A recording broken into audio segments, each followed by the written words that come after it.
It's time for the best coverage of the top stories in sports. The Sports Wrap with Jason Page starts now. Oh, yes, it does. Thank you, Chad Erickson, and great to have you all with us on this Tuesday edition of the show. A lot to do over the next 60 minutes, including a conversation with my dear friend Dom Amore. That's coming up in 10 minutes. Hartford Courant UConn Huskies men's beat writer. The differences between this squad in the last 2 years, we'll get into that, how Dan Hurley has coached up this team. We'll get into that as well. Dennis Bernstein from the fourthperiod.com, SiriusXM NHL radio. Thoughts with him coming up a little later on. Catch us up on what's going on around the NHL. There is Aaron Rodgers news to get to as well. We'll do that. And a whole bunch more in the show. Sam Yarnell off yesterday, off today, off tomorrow. And that means we got this guy. There he is. Vladimir Lewis is here, hanging out with us. What's going on? WQAM radio in Miami, where he is gainfully employed, and hangs out with us. Yeah, you know, for as long as they'll have us, man. For as long as they'll have us, my friend. So I want to start things out in baseball. And look, anybody who watched the show yesterday knows I hate this opening day. And this is not opening day. These are exhibition games that happen to count in the standings. That's what these are. And I said to you yesterday, I think I said it on the show yesterday, I wasn't going to watch this game. I wasn't getting up at 3 o'clock in the morning to watch these games in Tokyo that are glorified exhibitions, Vlad. I'm just not going to do it. And look, I'm glad, that baseball wants to be international and they do this every year, but they're not getting me at 3 a.m. here on the West Coast to watch these games. It's not going to happen. Yeah, Shohei's the big star, the biggest star in baseball. And as big as he is, I'm not waking up. Like, I used to live in the West Coast, so that's a 3 a.m. game. Yep. That's a 6 a.m. game in the East Coast. I'm not getting up that early just to watch a 6 a.m. game as well. I'm happy you get up at 9 a.m. You know what I'm saying? Like, that's crazy. And then you start the Dodgers, I'm upset. I know they get so much money. They get the fanfare because they're bringing Shohei to Japan. But, dude, we played the last game of the season before. And then now you having us play exhibition games, real like you just said, but they count in the standings for what, 2 games? 2-3 games? And then they fly back to the U.S. and then they're going to be playing a couple of meaningless exhibition games as well. Yep. And then they start the season, which starts next Thursday. Just ridiculous. Just stupid. If you were going to do it, just have them play next week when the season actually begins. That every time you think baseball is doing the right things, and they have been, they do something still stupid enough where you're like, come on, man. You have the world champions. I get it, the world champions. They don't have to go to Chicago. They don't have to who they face? They face the Cubs, right? Yeah. They didn't have to face the Cubs in freaking Japan. And they'll play them again. Two major markets. Yeah, they'll play them one more time.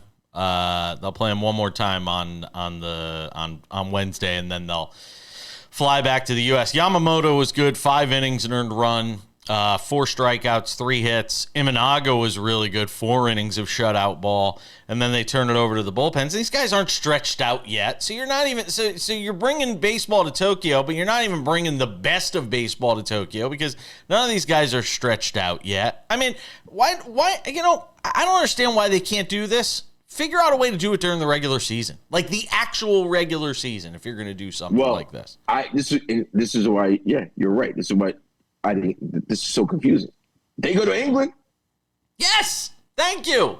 You can go to the UK. Absolutely. They go to England. Yep. They go to England for a weekend series, Yep. a 2-game weekend series. Yep. By the way, it's not a 3-game series. Yeah. It's a 2-game weekend series. Seems to have no problem. They had the Yankees and the Red Sox play there. They had the Phillies and the Mets, I believe, last season. Great weekend series. Great times. The fan base, the London fan base was great.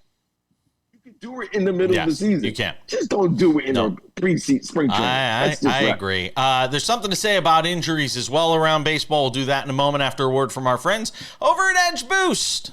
You know I am all about trying to find an advantage when it comes to my sports betting lifestyle. Ooh, yeah, me, sometimes. And that's why I'm pumped to tell you about our friends over at Edge Boost, the financial platform paying you cash back to wager. Edge Boost is an online bank account paying you for every deposit. And with the Edge Boost Visa debit card, you're getting up to 0.5% cash back on all your sportsbook, daily fantasy site, and casino transactions. It's free money back in your pocket just for doing what you're doing already. This is a no-brainer. Plus, your Edge Boost debit card starts with a $250,000 daily limit. There is none other like it in the entire industry, and it'll never be declined for gambling activity. And they've got built-in tools to help you stay responsible, and there's absolutely no hidden fees or minimum required balances.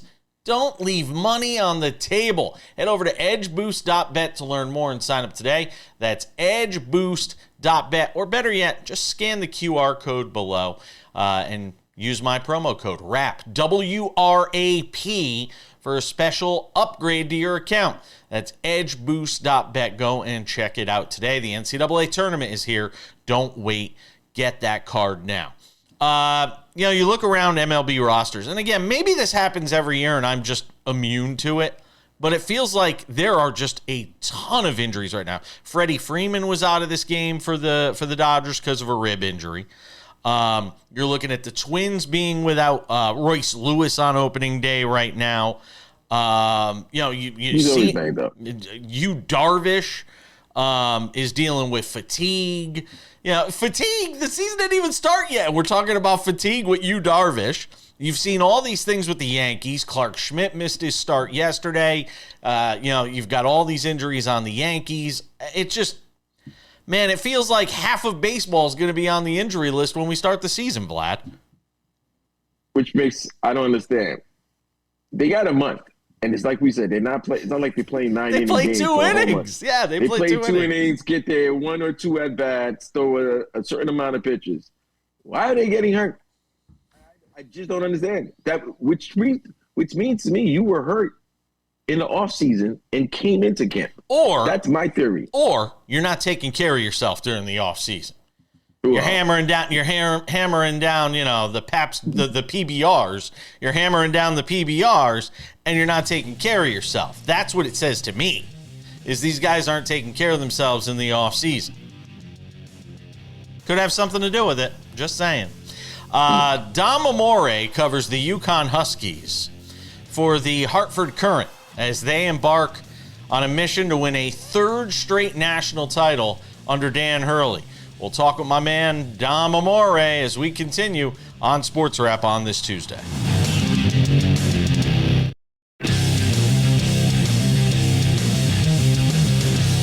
This Tuesday edition of Sports Wrap continues. Coming up in 10 minutes. What should teams do with Aaron Rodgers when the word on the street is he's just going to wait until after the draft to sign somewhere? I have a suggestion. We'll get to that. See what Vlad has to say about it as well. Dennis Bernstein coming up a little later on the NHL too. But let's talk about the NCAA tournament. I talked about them yesterday on the show. And as much as people will want to talk about, Duke is the favorite and all these other teams that are, on the one line, to me, this whole thing is about UConn. Can they win 3 in a row? And can they do it from the 8th seed, which we're going to find out soon enough when we bring in our good friend Dom Amore from the Hartford Courant, who does a great job covering the Huskies for that fine paper. And look, I mean, you've seen the last 2 championship runs, Dom. They get Oklahoma on Thursday night in Raleigh in the opening round of the tournament. What has, when you match this team up with the last 2, that's the obvious thing to do is compare and contrast. What do you see as the biggest differences between the last 2 years and this year? Well, talent. And I mean, it's an obvious thing, but in the way college basketball is today, it's not like the UCLA days where you have a pipeline and people stay and you're developing players. Really, you have to put a whole new team together every year. And Dan Hurley lost a bunch of guys from 22 or 23. He put a whole new team together last year that was even better.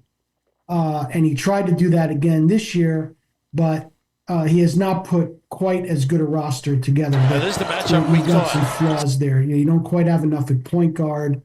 You don't quite have enough depth. Not enough, players that he trusts. It's a very good team. I mean, they're 23-10, but it's flawed. Whereas the last couple of teams, you really needed a microscope to see their flaws in 23. And last year, no matter what you had, you weren't going to see any flaws. This year, the flaws are a little bit more apparent. Jim Valvano used to have the old saying, survive in advance. Just get through one game. That almost feels like it has to be the approach of this team, whereas last year they were a favorite and steamrolled through everybody. Yeah, it's not going to be like that again, obviously. And, the bad news is that they're probably going to have to play Florida, the number 1 seed in the second round, right? The good news is you'd have to play a team like that anyway. If they get by them, if they do find a way to win in the second round, then who knows? They might just go all the way again. So really, the whole thing is going to come down to, Sunday in Raleigh if they can win this Friday, which is no guarantee. But if they get by Oklahoma and they play Florida, that's almost their Final Four or their championship game. If they get by that, it completely changes the complexion of everything, and they would be the it team, the trendy team again. Who's the guy that maybe, has sort of, meandered through this season on this roster that you think has to step up in order for them to be able to take down a Florida? I really think that even though he's just a freshman, this is very much Liam McNeely's team. And when he's played extremely well, they've beaten really good teams. 38, even their 2 championship teams lost at Creighton. They won this year at Creighton because he scored 38. And he had a huge game against Gonzaga. He had a big game against Baylor. Their best wins generally have been with him playing well. 3 of their losses came, really 4, because he was just coming back, came while he was hurt. So I do think that if he kind of takes this tournament by the short hair and drags it his way, he's capable of putting UConn on his back and carrying them to a big win, even against Florida. He's capable of doing that, but he's a freshman, and sometimes he's shown up and sometimes he hasn't. Against Creighton at the Garden on Saturday, he wasn't really very visible. Dan Hurley always has a microscope on him. Sometimes I think he likes it that way because it takes some. I think he does. I think he does. Yeah, I think he does. Talk about the job he's done in terms of coaching the squad. He's talked about having to coach it differently than he has in years past. What have you noticed in particular about the differences in the way he's sort of massaged this situation this year? Well, I think he's done a couple of things wrong that he's corrected, but it may have taken him too long to correct them. I think the first thing, he talked too much about the three-peat at the beginning of the season. Talked too much about that. Put a lot of pressure on his team unnecessarily. And when they lost the first game, it kind of snowballed, and that became a problem. So he backed off of that. I think he started to maybe coach them behind a little bit differently, understanding that they had flaws and that they could not be held to the standards of last year.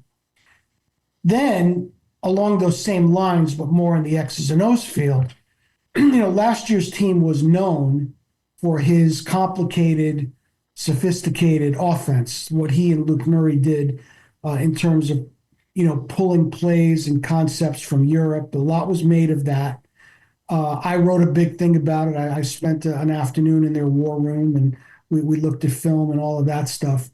So I think he got a little bit carried. He said this himself, that he got a little bit too carried away with that. With this team wasn't quite capable of executing a lot of that stuff. And late in the season, he kind of he got a little bit away from the structure, a little bit away from the stats, let them just attack more, play more free flowing, and I think they played better in doing that. But again, I think it took him way too long to understand that this team, or to accept, he understood it, but accept that this team was not last year's team and was not going to be able to do the same kinds of things the same way as last year. So I think that's what he's done differently. I think in that sense, I think he's kind of learned something this year about the need to adjust to his personnel, not try to make his personnel adjust to what he's done in the past that worked. It's always a learning process, Dom Amore. Dom Amore works with the Hartford Courant, does a terrific job over there. You can catch his coverage throughout the NCAA tournament as long as UConn and the men are in this thing. Dom, I always appreciate you, my friend. Be well, safe travels, enjoy the tournament, and we'll talk again soon. Jason, you got it, man. Thank you. We got a lot more to do on Sports Wrap. Aaron Rodgers talk, because why not? Next.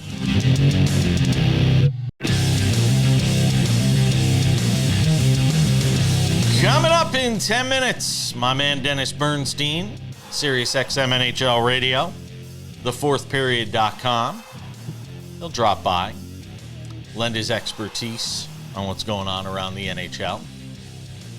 Just watching an Oilers-Rangers game the other night. Vladimir Lewisant hanging out with us on the show. Rejoins us after our conversation with Dom Amore from the Hartford Courant. Why were you shaking your head when I said the Rangers-Oilers the other night? Oh, no, I was just thinking about the Panthers because I was doing the Panthers game. They're on a 2-game losing streak after making all their moves. Gotcha. So, fair enough. Yeah, and I want to ask him about the winners and losers of the trade deadline because I haven't had a chance to talk to him since the trade deadline. So we'll get into that with him coming up in a few minutes. So reports came out last night that Aaron Rodgers may wait until after the NFL draft to decide where he is going to take his talents for the 2025 season. And look, I'll tell you a few things here. One, I said last week on the show, if I were Aaron Rodgers, I would just wait and let the clock run out on this thing and go into the regular season, wait to see if a quarterback goes down with an injury on a team that is of relevance. If you're not going to go to the Vikings, if the Vikings have offered an opportunity to him and he's not taking that, if you're not going to the Vikings, there's no other opportunity in this offseason that screams championship contender. The closest to it would be the Vikings. So if you're not taking that, why not just wait until Dak Prescott has his next injury? Or wait until Brock Purdy goes down, or wait until Tua gets his brains rattled again. Whatever it may be, there's going to be an opportunity for Aaron Rodgers during the regular season. Now, the counter to that I've heard from people is, well, he needs reps. He needs to get out there and be able to work himself into sort of game shape and game situation and game mindset, and that might be true. But if you're going to wait now through the end of the draft, after the draft, one, I don't think teams are going to wait for him. I think everybody's going to start making their moves and tell Aaron Rodgers, we're done. We're done waiting. I think they've already told him that. I'm actually shocked that from the way the season ended last year with the Jets and the way people were talking during the beginning of this offseason, I didn't think his name would still have that he would still be the main character. You know what I mean? Everybody's still talking about Aaron. Well, Aaron's going to be what? He's 41. Yeah. He's going to turn 41. Yep. What's going to be his 20th year in the league? I don't know. It doesn't matter. It's a long damn time. We're over 20 years. So we're talking about 2 decades. He only knows one way. He only knows his way. So for Aaron to go to another team and not have any reps, any snaps with them, and then just walks in because somebody gets hurt, they better hope that they're running the offense that he is very familiar with, because he ran his offense in New York, and you could see the problems that there was in New York, and you could see Garrett Wilson being upset. If you're waiting to after the draft, or you suggest from the wait till the season start, Aaron Rodgers retired. You're not gonna. It's not like he's 21 or 22 where he could stop and then boom, get back going. No, if you're 41 and you haven't played you're waiting till the season begin, you're pretty much retired because that old body is not going to be able to get used to those hits that quick after taking nearly 8 to 9 months off because his last game would have been January. I got something to say about the Rodgers situation and sort of add on to it and how it affects the rest of the dominoes pieces here, the dominoes that still need to fall in this offseason. And we'll do that after a moment. And a word from our friends over at Credit Associates. Are you $10,000 or more in credit card debt? Aaron Rodgers isn't, by the way. In over your head trying to make monthly payments? Well, there's a powerful debt relief program the credit card companies don't want you to know about. Overcome the debt trap of multiple credit cards, high payments, and high interest rates that keep you in debt for decades with one affordable low monthly payment. Our friends at Credit Associates, their debt relief program can help you resolve your debt in as little as 24 to 36 months, and that'll save you thousands of dollars and decades in debt. What could be better than that? Find out how much you could save right now. Call 1-800-747-5362. That's 1-800-747-5362 with our friends from Credit Associates, or just scan the QR code below. Got to remember something. I mean, statistically last year, especially in the second half of the year, Aaron Rodgers actually played pretty good football. The numbers sort of bear that out. I know the wins and losses for the Jets did not, but the numbers certainly bared that out. My question at this point is, now what do you do if you're Russell Wilson? What do you do if your teams and you're courting Russell Wilson? What do you do if you're the Giants and you've got a pick near the top of the draft, but you're not guaranteed to get Shedeur Sanders? You're not guaranteed to get Cam Ward. Why do you say they're not? I'm just saying they're not guaranteed to get those guys because it's going to depend on what teams in front of them do. Yeah, but listen, I think it's pretty much safe to say Tennessee's drafting Cam Ward and Cleveland. Would it shock you? It wouldn't shock me, but they're such in a financial, they owe Deshaun. They borrowed from the bank of Deshaun, which means Deshaun is still going to be on your roster. It's not as bad as it was, though. The Deshaun Right, money's not as bad as it was. But when you borrow from his bank, that means you got to pay him later, and it's sooner or later the tax is gonna come. Russell, I feel in a toughest situation here. And another thing it tells me, if Minnesota is really after Rodgers, what does that mean? How bad is that injury from McCarthy, or do they not believe McCarthy's ready? Mind you, when he was in college, he did play for Michigan, but he was just handing the ball over because they ran the ball a lot. So maybe he's not there yet for them to one more year. That's why Minnesota makes Minnesota makes so much sense. It makes so much sense.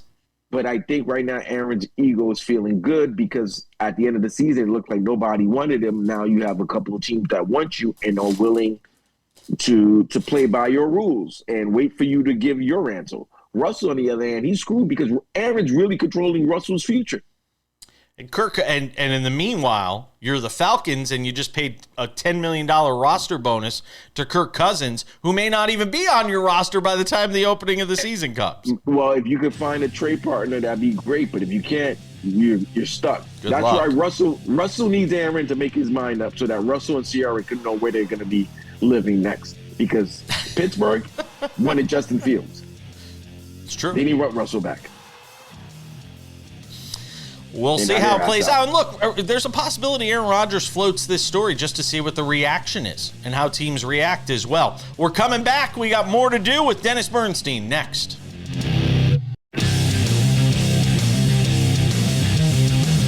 And this Tuesday edition of Sports Wrap continues. Coming up in 10 minutes, something to consider.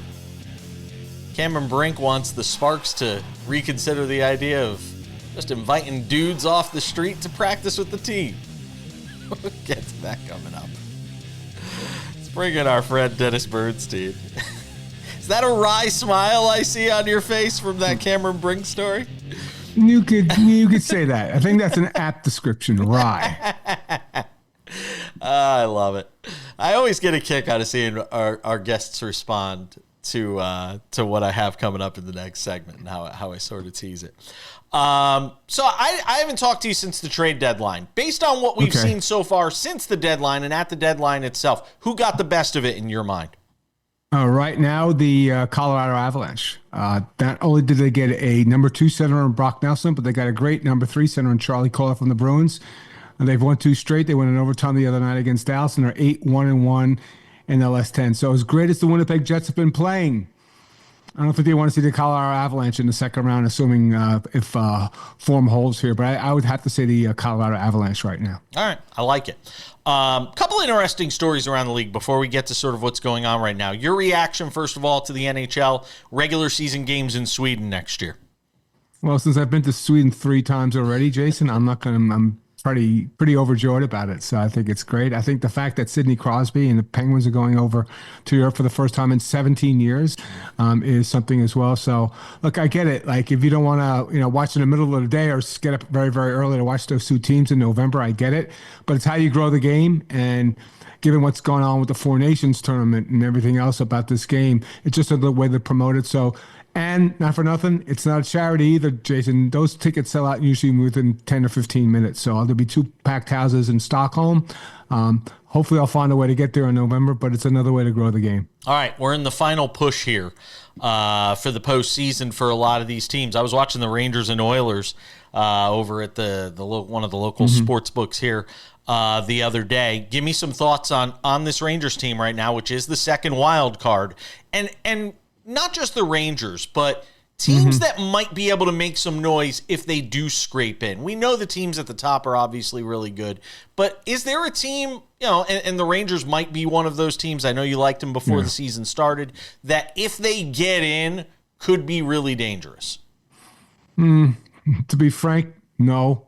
Wow. Other than the Rangers, no. Because look at Montreal. Like, Montreal could get in. Like, this was supposed to be a rebuilding season. It's been a great story. They keep on swinging. They keep on hanging in. But unless Sam Montembeault stands on his head for 3 or 4 games, it's not going to be they're not going to be able to beat Washington. And the problem is, Jason, it's a race to the bottom for these teams. Because when you look at the Rangers' record over the last 10, they've won 4. Other than Montreal, Detroit's won 3. Columbus has won 4. They've lost 4 straight. And the Bruins are kind of hanging around, but they've won 3. So none of those teams are dangerous, Jason. So I would say that there's more of a likelihood in the West than the East of a dangerous team. Ottawa could be dangerous. They've won 6 straight. They're 7-2-1 in the last 10. They have the goalie in Allmark. They can score goals. So it's going to be interesting to see. And they got Dylan Cousins out of Buffalo. And you know anything about the Buffalo Sabres, as soon as they trade a player away, you can expect at least a 10% improvement from that player. And getting away from that city and getting away from that organization. So I'd say the only real danger team would be the Rangers because they do have elite players, unlike the other teams, and they do rise up and play at that level. They could certainly give Washington a problem. Stick a pin in the playoff stuff just for a moment and go to Alex Ovechkin, obviously, who's on pace to break Wayne Gretzky's all-time goal-scoring record this season. How much is this is sort of in hockey? How much does this sort of chase for a record impact what a team is trying to do when in the back of your mind you're kind of thinking about that as well? Well, they're the number 1 team in the East, so I don't think the chase has done anything to them. And remember, he fractured his leg and was out for, a dozen games or so they had to play and win without him. I don't think it has anything. I think it enhances how they're playing, right? Because they're playing in a team concept. He's still scoring goals. Because here's the thing. Because he's the greatest goal scorer of all time, Jason, you don't have to do a lot to set him up. Like, you don't need 5 passes. You need 1 good pass on that tape for his one time and the puck's in the back of the net. So I think in the context of how this team is playing, I don't think it has any effect. And if you're covering the team or nationally from a media standpoint, there's never enough content. So you have this team that's on an incredible run that just got into the playoffs last year. Now they've made all these moves. They're the number 1 team in the East, and they have Ovi chasing this record. I think it only helps because you prove it on the ice, Jason. If they had lost, 7 out of 10 and Ovi scored 7 goals, you can say, oh, they're looking for Ovi too much. But he's scoring in the context of this team playing well and winning. So I think it's just a great story in D.C. right now. Zip out to the West here to wrap things up and talk about the Jets. When the season started and they got off to this hot start and they cooled off a little bit, we all kind of questioned, would they be able to keep this pace the entire season? They obviously have. Is there anything you can see now through this long stretch, this huge sample size, that gives you cause for concern when it comes to Winnipeg when we get to the playoffs? Here's the things about teams that play really great, Jason. We want to poke holes in them. Right? They've done nothing wrong. There's nothing to criticize this team. They have 98 points in 68 games. They're probably going to get 115 points, 116 points. The only thing I could see is a couple of things. Vlad Mestikov as their second line center isn't really a number 2 center, probably on a championship team. He's probably number 3. So when I mentioned Colorado, when I mentioned Dallas, and the matchup in the middle probably won't favor when you go down the depth chart the Winnipeg Jets. The other thing is Connor Hellebuyck in the playoffs. Like they had the same season last year, and they got knocked out by Colorado in 5. A major reason was that Hellebuyck wasn't the guy. Now, you mentioned about in the East about surprise teams and teams that could shock. Imagine this. St. Louis finds a way to get to the second wild card. And what's the goaltending matchup in the first round? Connor Hellebuyck against Jordan Binnington. Dennis Bernstein, thefourthperiod.com, SiriusXM NHL Radio. He does a great job there as well. I always appreciate you, my friend. Thanks for your patience today. We'll talk to you soon. Likewise, JP. Thanks for the time. We're coming back with more Sports Wrap. Something to consider is next.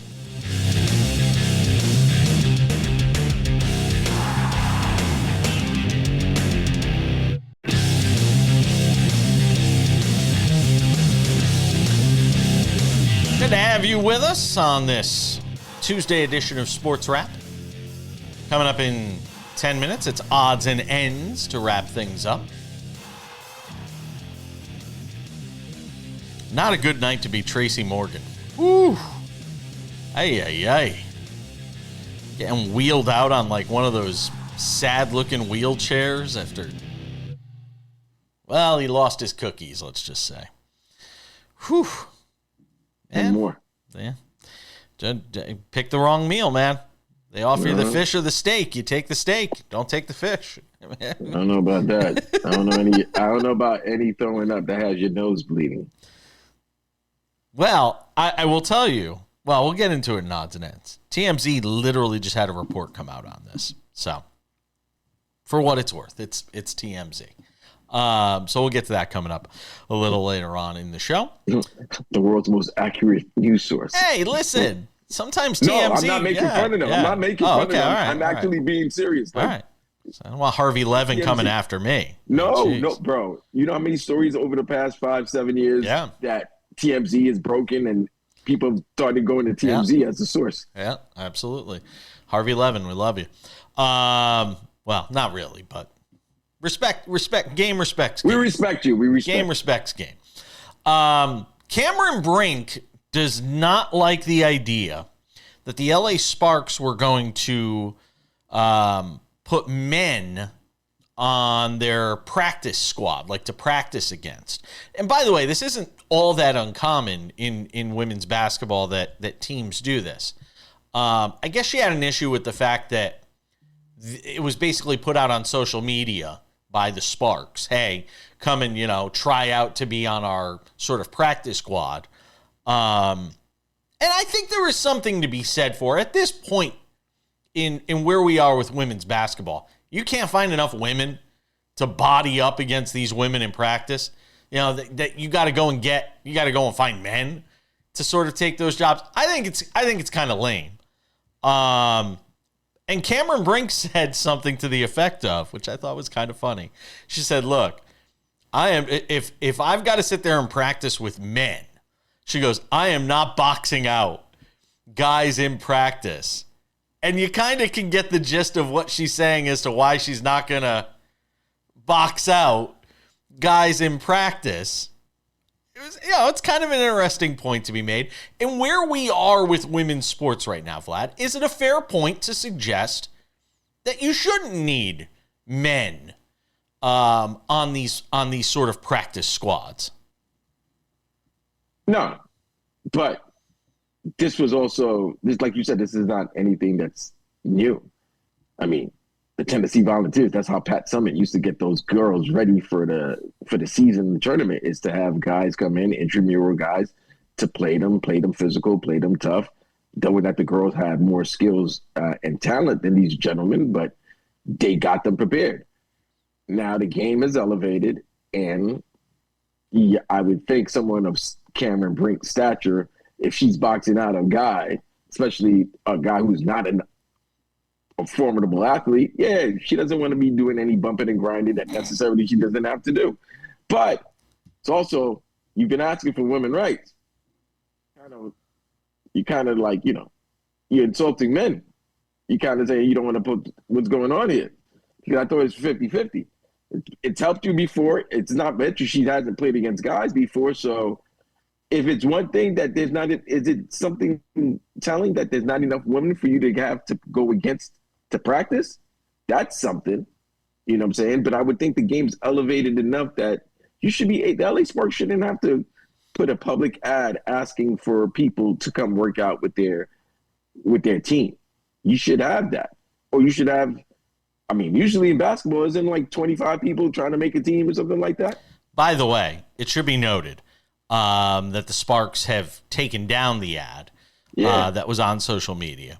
This is what Brink said on the Straight to Cam podcast that she hosts with Seidel Curry Lee. My confession is I'm really icked out by the potential new practice players. Usually we use USC college guys that also do it for the women's team at USC. All the comments are like, let Cameron Brink back me down, or something about Rakia, or something about Kelsey. Who are we trusting coming into this gym?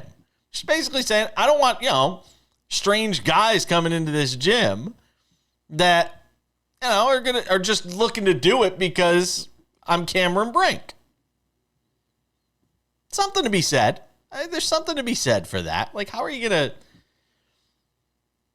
monitor that? How do you police? You got referees. You got officials. They got officials. Actually, no, I'm not. I'm just saying the guys that are coming in, they could be saying, "Yeah, I want to practice basketball," when they're really just trying to body up on camera. You'll know who's really trying to play basketball. Listen, basketball is ball. So if you're really competing, you're going to compete. And if these guys, they're going to get paid for it. Probably, you're not going to be just grabbing people off the streets and just like, hey, here's kicks and shorts. A shirt and shorts and go play ball. No, they're gonna get paid. They're gonna be compensated for their time. I understand her point. I definitely understand her point. And that is something that has to be. That's the league, or is that just their team in particular? Because if this was a league-wide situation, I would say, what's going on, WNBA? But if it's just the LA Sparks, and she just mentioned they used to play against the USC men, right? Or play from USC. So. Yeah, I think she's upset at the public. The fact that I think she's mad that they threw it up like on a Craigslist ad, basically saying, "Hey, come body up Cameron Brink. Do you got what it takes?" And a lot of teams are doing this now. Yeah, across the sports are doing this. Odds and Ends wraps it up. It's a wrap for Tracy Morgan. We'll get to it next.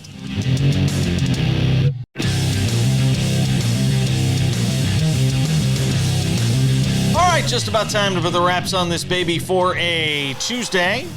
Vlad will be back tomorrow on the show as well with Sam off. Kurt Heelan will be here, Pro Basketball Talk at NBCSports.com for his weekly spot with us, one of my favorite things we do on this show. A reminder, Sports Wrap with Jason Page, the podcast, available on all your favorite podcasting platforms. What are you waiting for? Go and subscribe now. Spotify, Apple Podcasts, YouTube Podcasts, iHeartRadio, TuneIn, Odyssey, Amazon, you name it. Anywhere you get your podcasts, you can find our show, so make sure to go and check that out. And without any further delay, it's time for some odds and ends presented by our friends over at Edge Boost. I am all about trying to find the best way to go and make money when it comes to betting on sports. And how about making money just by using a Visa debit card? That's why I'm pumped to tell you about our friends at Edge Boost, the financial platform paying you cash back to wager. That's right. Edge Boost is an online bank account that pays you for every deposit. And with the Edge Boost Visa debit card, you're getting up to 0.5% cash back on all your sportsbook, daily fantasy site, and casino transactions. You heard me right. Free money back in your pocket just for doing what you're doing already. It's a no-brainer. Plus, your Edge Boost debit card starts with a $250,000 daily limit, and it'll never be declined for gambling activity. They've got built-in tools to help you stay responsible, and there's absolutely no hidden fees or minimum required balances. So stop leaving money on the table. Visit edgeboost.bet to learn more and sign up today. That's edgeboost.bet, or just scan the QR code below, and when you do, use my promo code RAP, WRAP for a special upgrade to your account. That's promo code RAP, WRAP, for an upgrade to your account with our friends over at Edge Boost. Vladimir Lewis, Deion Sanders wants to have a spring game against another team. And I got to be honest, of all the Deion things that he says and does and all this, goofy stuff, I don't have a problem with this one. I think if you're going to play these spring games, and have fans come out there, I think you should play against somebody else. And Syracuse might be a team willing to do it, reportedly. I don't think everything. I'm a Prime fan, so I don't think anything he does is goofy. But to say that that is something interesting, because it would draw up a lot of attention, and I think the networks would love it because they already showed the spring game. Yeah, they showed the spring game when it's if it's say Florida State, it's like Garnet versus Gold, or like it's something to that effect where they use the colors of the team. Well, why don't you have Syracuse, Colorado, or what about this? How about this, Jason Page? How about old rivals scrimmage each other in the spring? You understand what I'm saying? Maybe you get, I think you're asking for trouble. I think you're asking for trouble if you have rivals. Why not though? But it'd be cool. It would be cool if you get a Notre Dame Michigan spring game. You don't think that would draw people's attention? I don't know.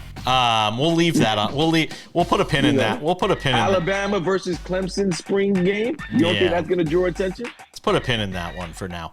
Warriors lose last night to the Nuggets. It wasn't pretty,